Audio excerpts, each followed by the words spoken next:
Dobra, tutaj mamy ul, zamknąłem go, to jest nowy ul. Tutaj zrobimy jeden odkład zrobimy z tej rodziny, bo ona jest najsilniejsza ze wszystkich. Także z tej wyciągniemy 3 ramki. No już tutaj ładnie górę budują.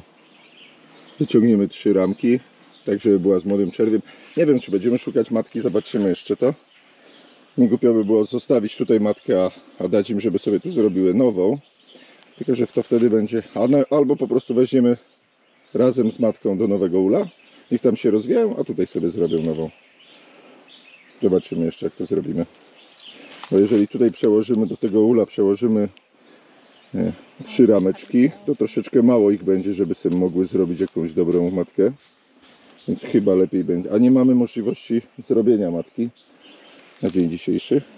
Chyba że wzmocnimy jeszcze tą rodzinkę, zobaczymy. No nic, na razie tak zrobimy, że wyciągamy stąd 3 ramki i najlepiej z matką. A tutaj niech sobie zrobią nową. Znaleźliśmy matkę, ale jednak zostawiliśmy ją w tym ulu, bo to jest zbyt fajna rodzinka i teraz jest w sumie niedługo będzie pożytek, więc żeby nie osłabić tej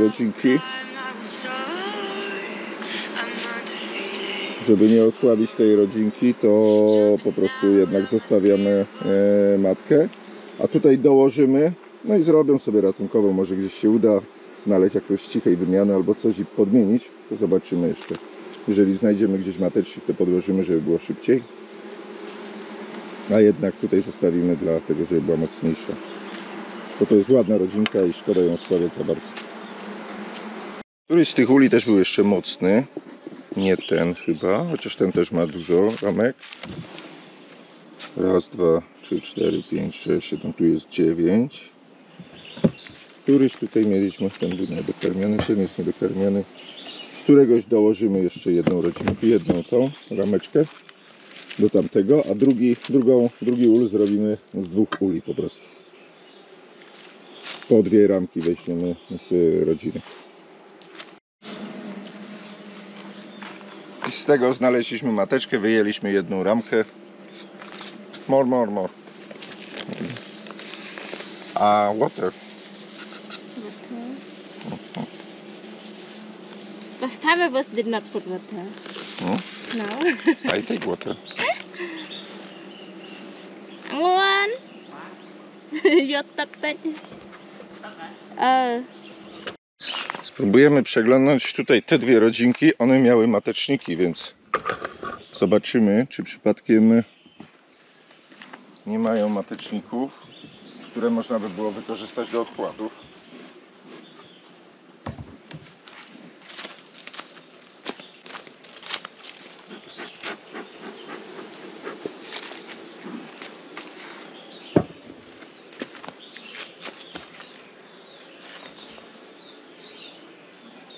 Tu są mateczniki z cichej wymiany, więc one by były najlepsze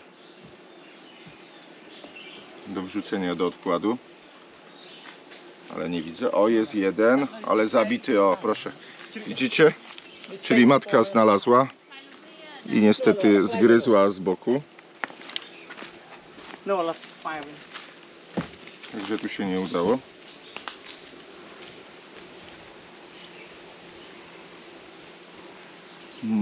Pszczołom wymienić matki.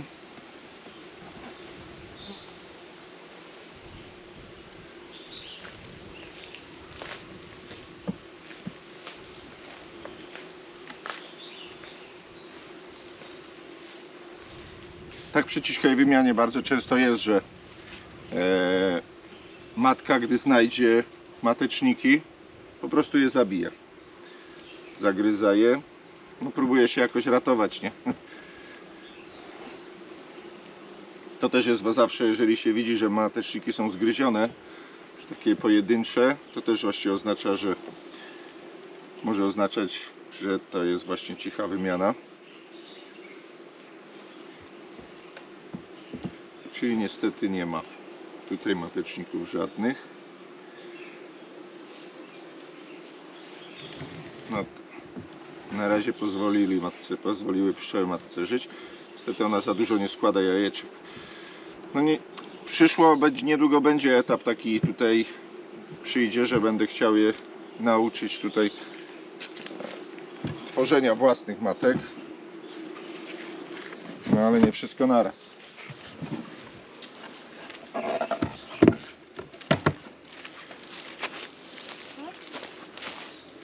Nie, don't have. I show you. One moment.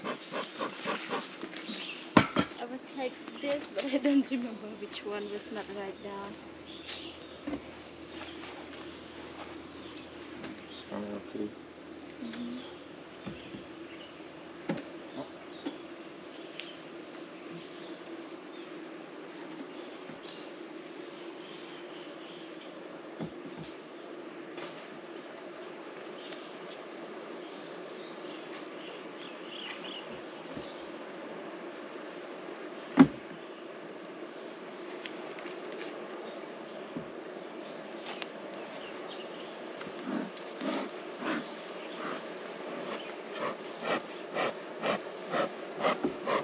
Tutaj nie mamy jajeczek,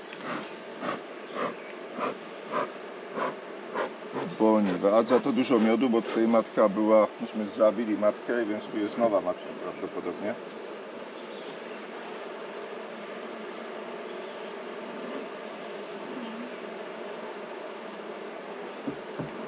Not sequin, this one? No, no. To jest ten pierwszy ul, w którym mieliśmy, w którym zginęła nam matka na samym początku i po prostu, no już teraz nie widać nigdzie żadnych mateczników, jest cisza, więc będziemy musieli poczekać, zobaczyć, czy w ciągu najbliższych dni. Bo matki niestety nie znalazłem. Musimy poczekać, czy się pojawią jajka. Jak nie, to podłożymy nowy czerw dla kontroli, czy jest matka. Dla tych, co nie wiedzą, jeżeli nie ma matki tutaj w środku, nie ma czerwiu, więc one nie są w stanie sobie tej matki dać. Więc najprostszym sposobem sprawdzenia, czy jest matka w środku, czy jej nie ma, jest podłożenie na przykład z innego ula ramki z czerwiem bardzo młodziutkim, najlepiej jajkami. I zobaczy się wtedy już na drugi dzień widać lub za 2 dni, czy ciągną mateczniki, robią sobie mateczniki. Jeśli robią mateczniki, oznacza to, że matki w ulu nie ma. A jeżeli nie ciągną, to znaczy, że matka jest. I trzeba jeszcze odczekać chwilę, sprawdzić, bo to różnie bywa, chociaż tu jest codziennie idealna pogoda na to, żeby lecieć i się unasiennić, więc to nie tak jak w Polsce, że może być tak, że 2 tygodnie pada i matka się nie ma jak unasiennić. Tutaj jest, znaczy przynajmniej teraz, póki jest pora sucha, to jest tak, że może spokojnie się unasiennić kiedy chce. Więc musimy odczekać, no tak z tydzień na pewno. I szukać, czy się pojawią jajeczka.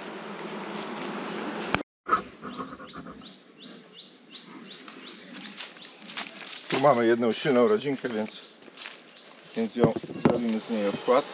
O, agresja.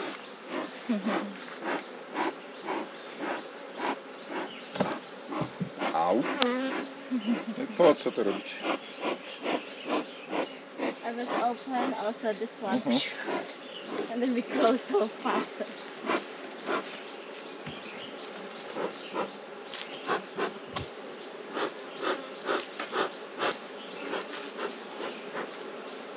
To jest ta rodzinka, która buduje jak głupia.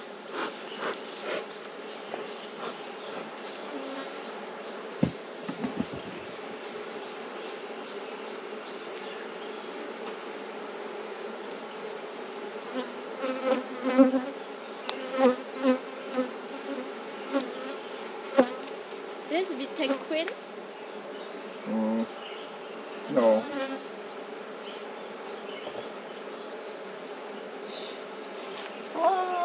No pod pachą to już nie musiała.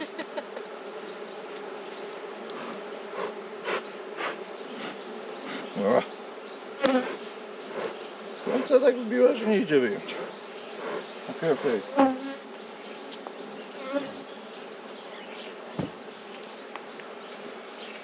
To jest ta ramka, którą trzeba stąd wyjąć będzie, bo ma za dużo. To jest czerw trutowy prawie cały. To była ta ramka, co myśmy włożyli pustą ramkę.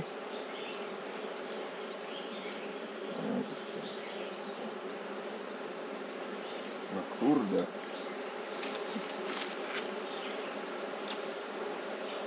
Have to use long. No,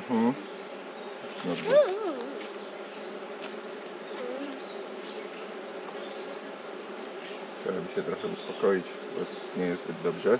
Nie mam jak sprawdzać w takich warunkach.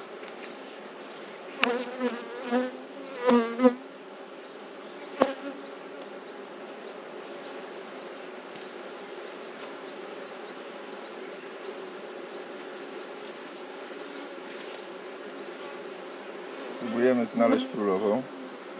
I try found queen.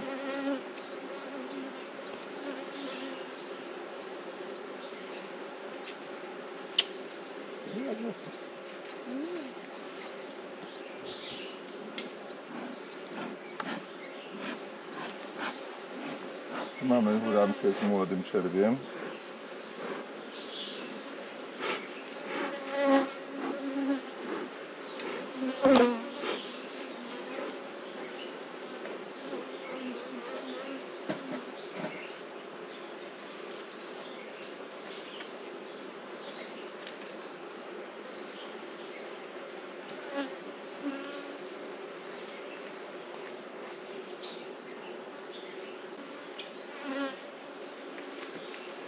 No, jeśli nie znajdziemy, to pójdziemy na ryzyko i po prostu podzielimy. Przejdzie tam od królowa, to przejdzie tutaj, przejdzie tu.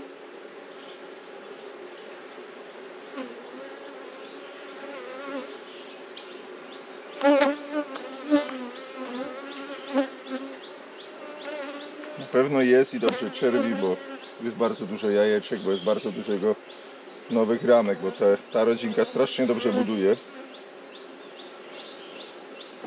Naprawdę idzie i to świetnie.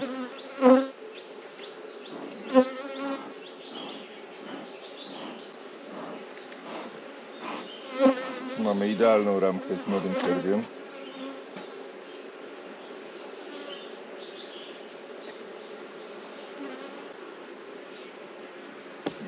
Damy tutaj.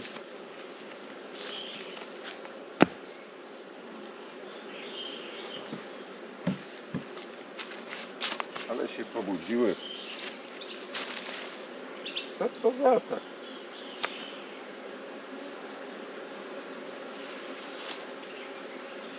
From this, we take 1 or 2. Sure.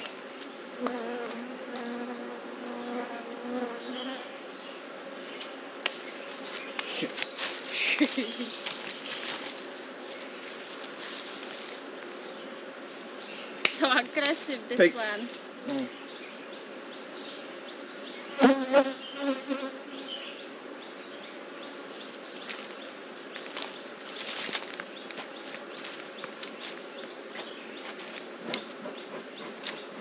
Jak to jest, jak się czasem podchodzi.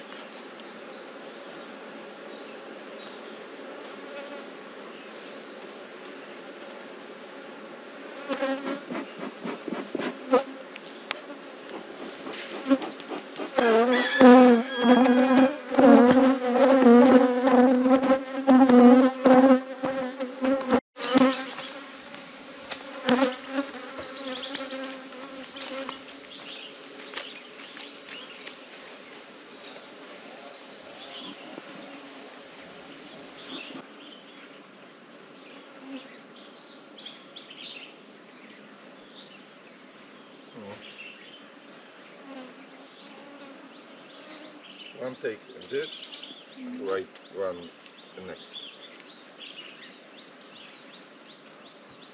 Maybe not.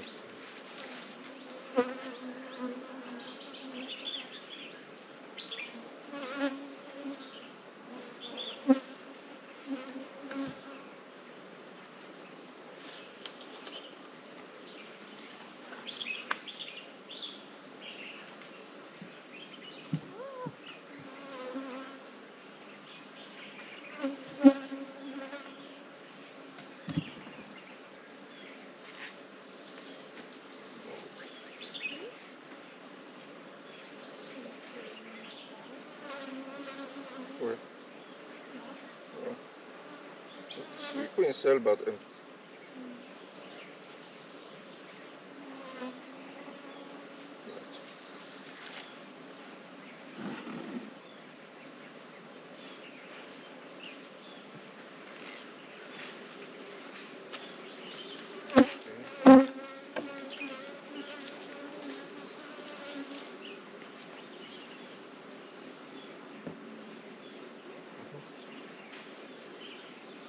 ten. Gdzie to było?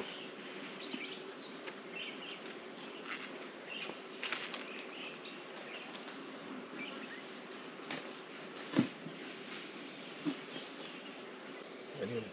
Tutaj water is okay, but better than water.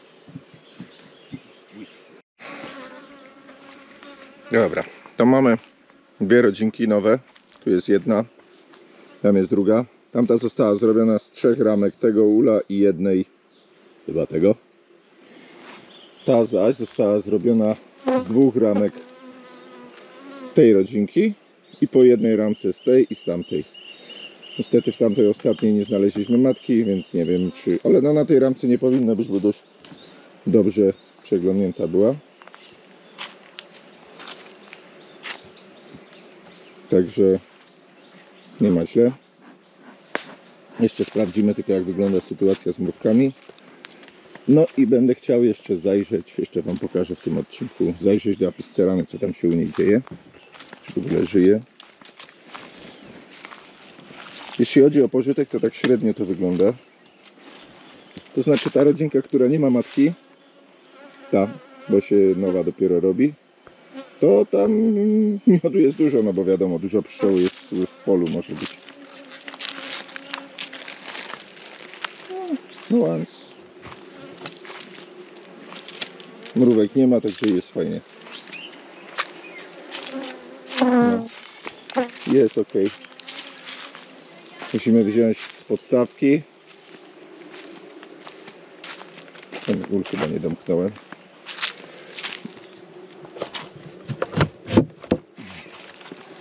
Zamykamy na śmieszne druciki. Nie tą stroną, tą. A, jest. I z drugiej strony. Aha, musimy otworzyć wentylację im, żebym sobie tego nie zapomniał. Co prawda, dzisiaj nie ma gorąca dużego. O. I tamtego też trzeba zamknąć. Z tej strony. A z tej strony otworzyć wentylację. Tak, żeby miała otwartą wentylację.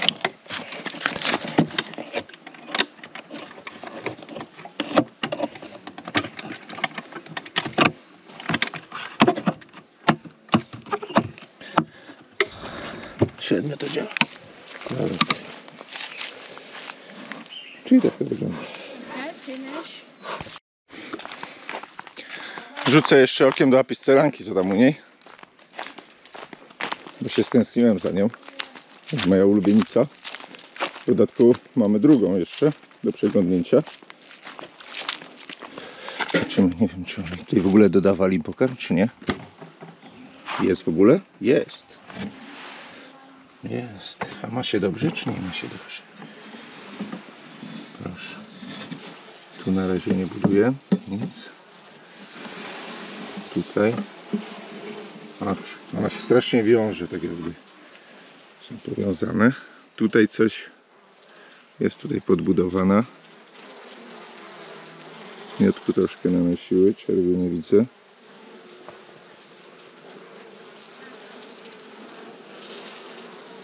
Ale ona jest malutka. To jest ok. Proszę, zobaczcie jak ja będę ją rozdzielał, jak one się trzymają kupy. Kurde, dosłownie pokleiła plastry. O, tam na dole.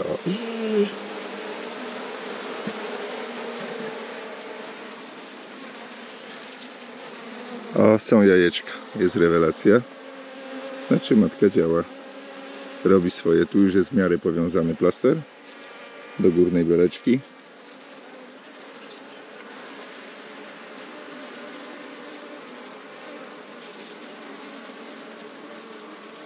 Także już matka czerwi jest ok.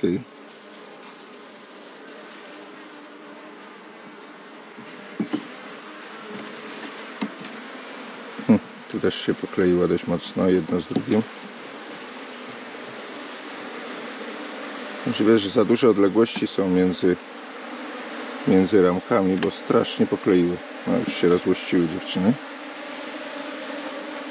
Co jest?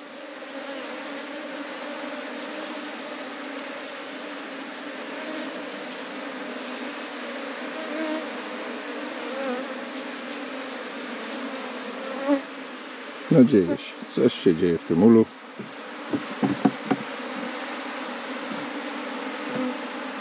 Widać, że matka na pewno wstrzymała czerwienie, gdy po przenosinach, bo nie ma czerwiu, żadnego czerwiu nie ma takiego pośredniego. Jest tylko i wyłącznie czerw. Jajka są dopiero, także no nic, trzeba im nie przeszkadzać po prostu. Skoczę trochę po wody, żeby dolać im tutaj do tego cukru i jest ok. Właśnie sobie uświadomiłem, że dzisiaj jest Wigilia, więc no jeszcze mi się nie zdarzyło robić odkładów we Wigilię. No w Polsce to raczej niemożliwe.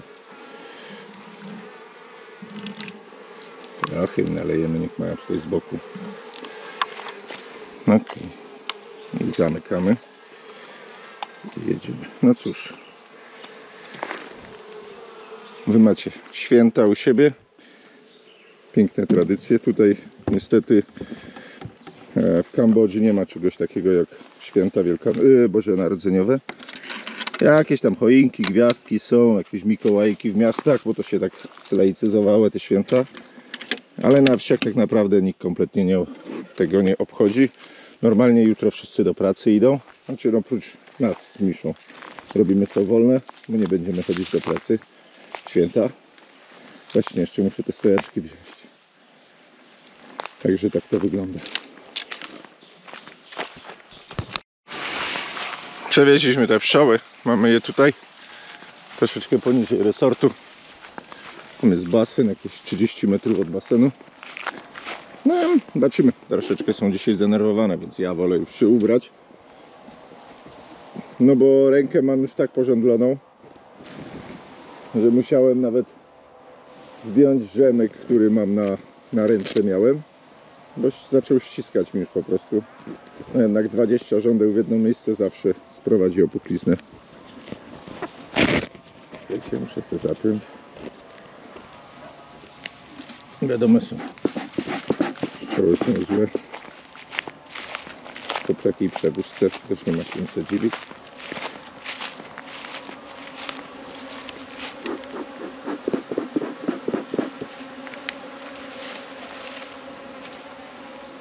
Prawdopodobnie te ramki będą rozwalone, bo nie zostały zabezpieczone, więc będzie trzeba je sprawdzić.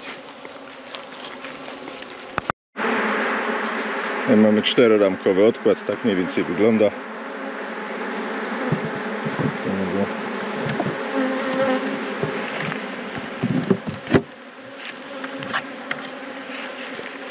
A tutaj drugi. Tu nawet rameczki wcale nie były takie porozwalane. Dużo pszczół na daszku. Okej. Okay.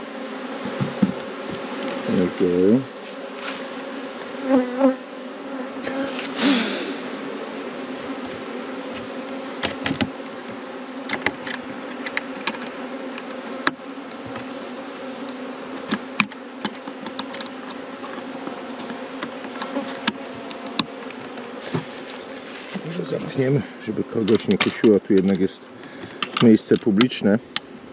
Dzisiaj tu przyjeżdżają aż 6 pokoi będzie zajętych. No zobaczymy, jeżeli nie będą przeszkadzać, nie będzie skarg, to zostaną tutaj jako ozdoba.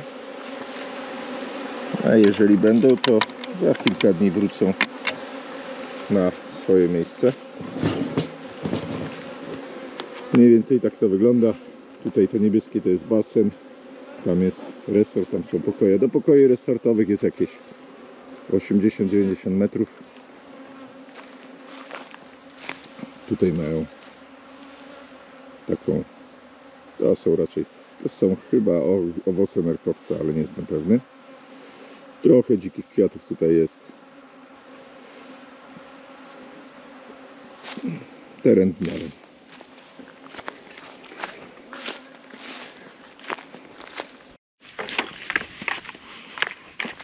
Jest już po świętach. Kilka dni żeśmy nie zaglądali. Nawet nie, szczerze mu przyznam się, nie byłem zajrzeć do tych uli, co tam się u nich dzieje. Jedna z pracownik była tylko chyba 2 czy 3 dni temu.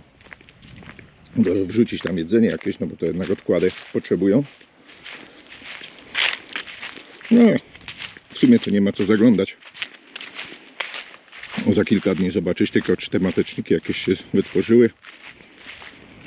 Można by było spróbować, jak jedynie co zrobić, to przeglądnąć, ile tych mateczników jest i wykasować te słabsze wszystkie. Ale natura sobie poradzi. To tak jak mówię, to nie są pszczoły, gdzie ja muszę wykręcić jak największą ilość miodu. Są pszczoły po to, żeby tutaj były. Latają. No coś tutaj się dzieje. Niewiele, bo niewiele. Ale coś, może rzucimy okiem, coś w środku. Podobno były złe strasznie ostatnio, więc...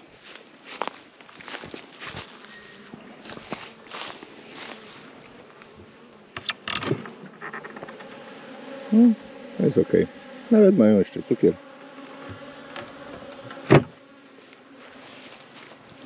No, zadowolone bardzo nie są. Ale nie ma źle.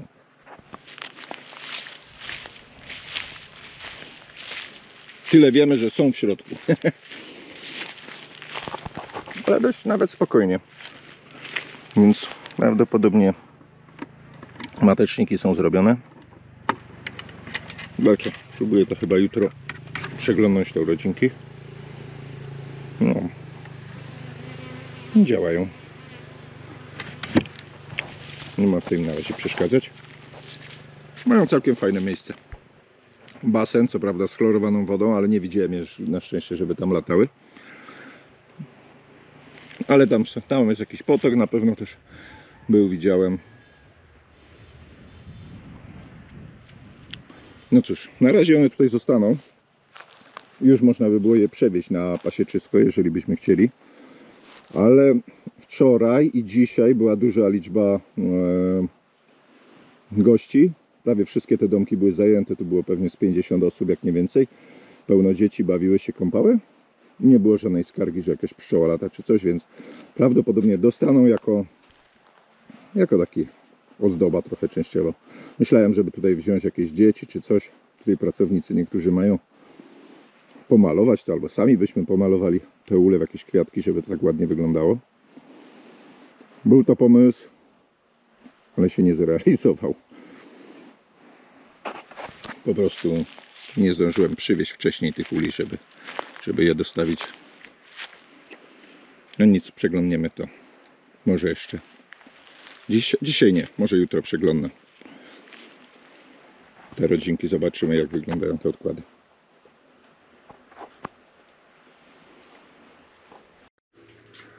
Nie wiem, czy widzicie, jak tutaj wchodzą do dziurki. Kolejna rodzina Apiscerany znaleziona przez pracowników. Chcą, żebym w ciągu najbliższych kilku dni je stamtąd wyjął. O, wchodzą. A to jest dość duża rodzinka. O, zaatakowała mnie pszczoła. No ale jak tu rozebrać? Tu jest dużo desek do rozbierania. No nic, trzeba będzie jakoś je stamtąd wyjąć.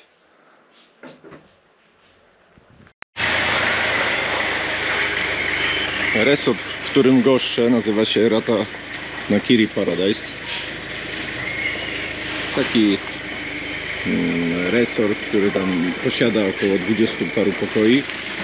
Co wieczór zajeżdżają tutaj samochody. Bardzo dużo ludzi tutaj przyjeżdża.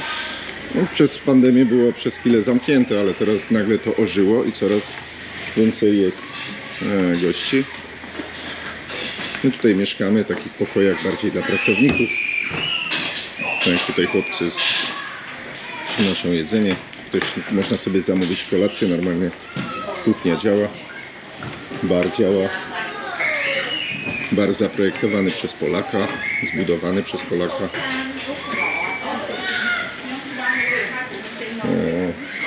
Obsługa jest nauczona robić drinki.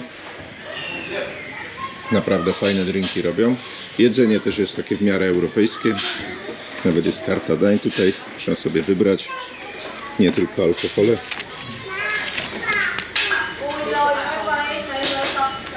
Normalnie można zamawiać. Dziewczyny zrobią na kuchni. Zestaw drinków. Także wieczorami ożywa to miejsce. zaczyna się tutaj dziać. Tutaj tak naprawdę rzadko przychodzą na jadalnię. Chociaż jak widać zdarzają się też. Największą atrakcją tego resortu jest basen. Nie wiem, czy będzie teraz widać. W dzień też Wam to nagrałem. To może zobaczycie. Pokoje też Wam pokażę później, jak tutaj wyglądają. Teraz jest ciemno, to już nie widać, to jutro nagram. Proszę. Basen, pełno ludzi. Jacuzzi też jest czynne. I tak co wieczór.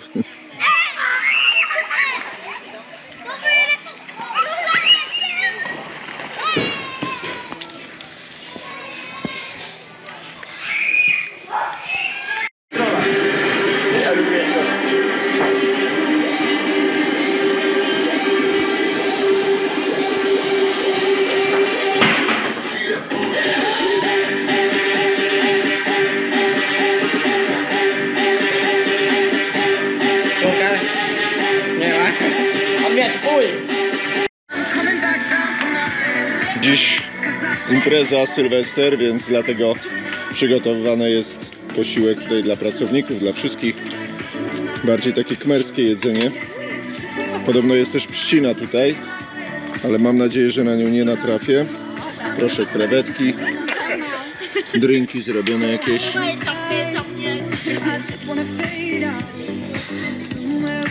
A tutaj koleżanka na grillu przyrządza. Krewetki jakieś. To jest jakieś mięso z jakąś wołowina, podobno z jakimś ryżem, to jest tofu.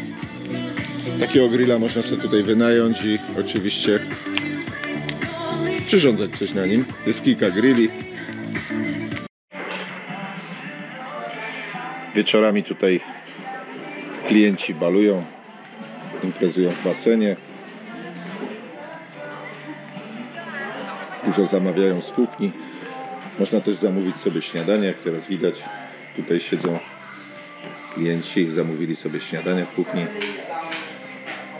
Jest to dość duża przestrzeń. Stół bilardowy. Trochę do remontu, ale jest. Pokażę Wam później też pokoje.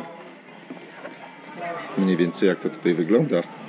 No i z drona zdronuję też cały ten resort, żebyście widzieli. Oczywiście u Miszy na kanale i na fanpage'ach Ratatouille Paradise jest więcej do zobaczenia.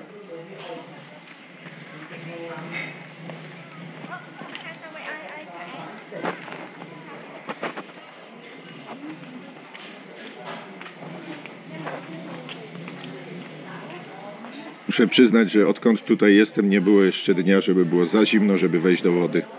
Ta woda nie jest podgrzewana, ona po prostu grzeje się od temperatury zewnętrznej, od słońca i zawsze jest idealna temperatura, żeby się wykąpać.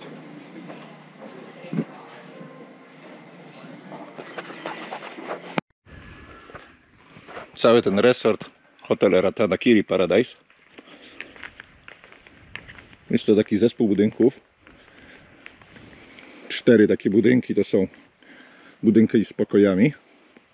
Jest tutaj pokoi tak po 4 do 6. Bardzo fajne, wszystkie mają balkony.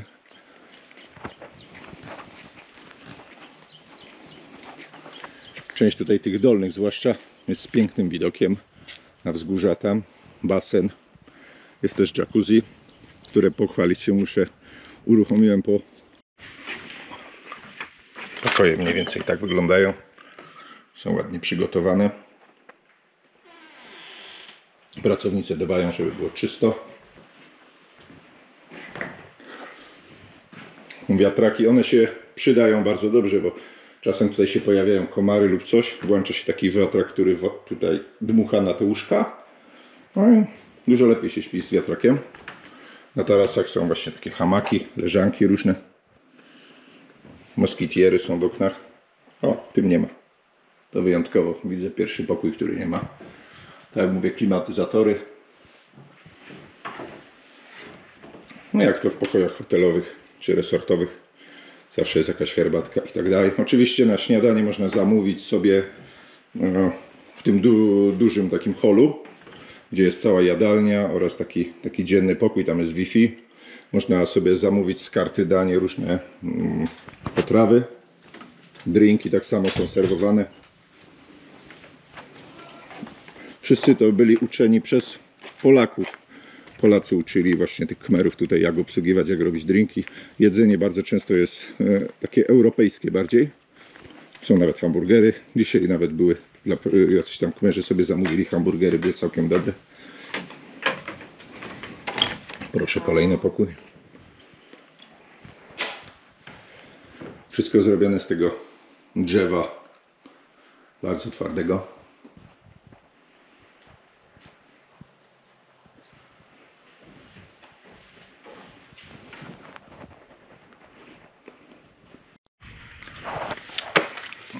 To chyba najładniejszy z tych wszystkich pokoi. Najładniejszym widokiem. Tutaj sam Makłowicz nocował.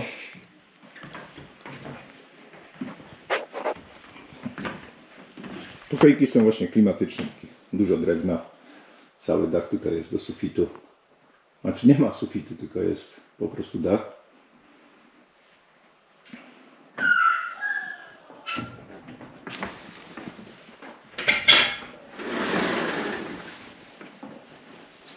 Tu jest bardzo ładny widok.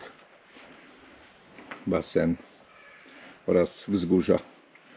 Tam na końcu jest Wietnam już. I tak to wygląda. Piękne kwiaty, które prawie zawsze kwitną. Nie ma zimy. Nie wiem, czy w tym odcinku mówiłem, ale mieszkam tutaj już 3 miesiące. I jeszcze nie było ani jednego dnia, żeby nie można było się wykąpać w tym basenie. Zawsze jest na tyle temperatura wysoka, żeby można było, nawet jak pada tak naprawdę, to jest na tyle ciepło, że można wskoczyć. Choć teraz trzeba jeszcze zauważyć, że jest najchłodniejszy okres w roku, jaki tutaj jestem. Przełom grudnia i stycznia to jest początek pory suchej, gdzie jest po prostu najchłodniej, więc w maju jak ktoś tutaj by przyleciał, to chyba tylko w basenie siedzieć, bo podobno tak jest gorąco. No jest tu pięknie. Na pewno warto tutaj spędzić wakacje. Plus do tego trzeba wiedzieć, że jest możliwość zorganizowania sobie wycieczek, można sobie pozwiedzać dżunglę, jest bardzo dużo. Będzie tak samo przygotowywany jest prospekt taki dla ludzi, którzy chcą tutaj przyjechać na jakiś okres tam około 2 tygodni, gdzie Michał Pater oraz Marcin taki z Phnom Penh, kolega, będą oprowadzać, on będzie oprowadzał o Phnom Penh, a Michał Pater zaś będzie oprowadzał tutaj o Ratanakiri, Mondorkiri.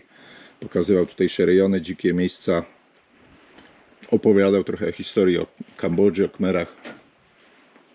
Także naprawdę warto się zainteresować, jeżeli ktoś by chciał.